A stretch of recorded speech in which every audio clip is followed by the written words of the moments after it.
যখন ইসরায়েল আর আমেরিকা যখন হামলা চালাইলো এই বেচারা এদেরকে মারার জন্য, তখন আমার মনে আছে ইরানের রাষ্ট্রদূত তিনি অত্যন্ত কাঁদো কাঁদো কণ্ঠে, মানে চোখের পানি আসবে এরকম অবস্থা, উনি করুণভাবে বলেছিলেন, ভাই আপনারা তো আমাদের মুসলিম ভাই, আপনারা অন্তত একটা নিন্দা করেন এই হামলার। বাংলাদেশ থেকে এটা নিন্দা পর্যন্ত করার সাহস পায় নাই, নিন্দা করার সাহস পায় নাই।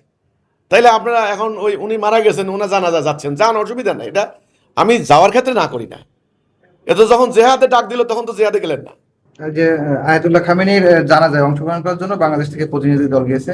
তো এইটা নিয়ে একটা শ্রেণী আমরা দেখছি, তারা বলছে যে শিয়ারা তো মুসলিমই না, তাদের জানাজায় অংশগ্রহণ করা জায়েজ হবে না। আসলে এই বিষয়টা না, শিয়ারা তো মুসলিমে না, এটা এই ধরনের ফতোয়া বাংলাদেশে চলে। কিন্তু আমি অন্যভাবে বলব যে আসলে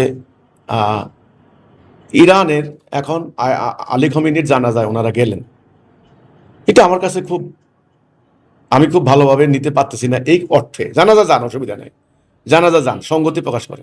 যখন ইসরায়েল আর আমেরিকা যখন হামলা চালাইলো এই বেচারা এদেরকে মারার জন্য, তখন আমার মনে আছে ইরানের রাষ্ট্রদূত তিনি অত্যন্ত কাঁদো কাঁদো কণ্ঠে, মানে চোখের পানি আসবে এরকম অবস্থা, উনি করুণভাবে বলেছিলেন, ভাই আপনারা তো আমাদের মুসলিম ভাই, আপনারা অন্তত একটা নিন্দা করেন এই হামলার।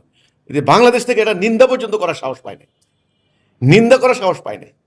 তাইলে আপনারা এখন ওই উনি মারা গেছেন, ওনা জানাজা যাচ্ছেন, যান, অসুবিধা নাই, এটা আমি যাওয়ার ক্ষেত্রে না করি না। এটা যখন জেহাদে ডাক দিল তখন তো জেহাদে গেলেন না।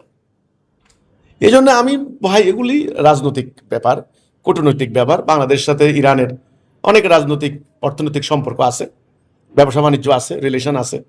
হয়তো বাংলাদেশের সরকার জনগণ দেখছে ইরান টিকে কিনা টিকে কিনা টিকে কিনা, এখন দেখছে মোটামুটি যেমন যেন টিকে গেছে, এখন যাচ্ছেন, এটা একটা সম্পর্ক স্থাপনের হেতু।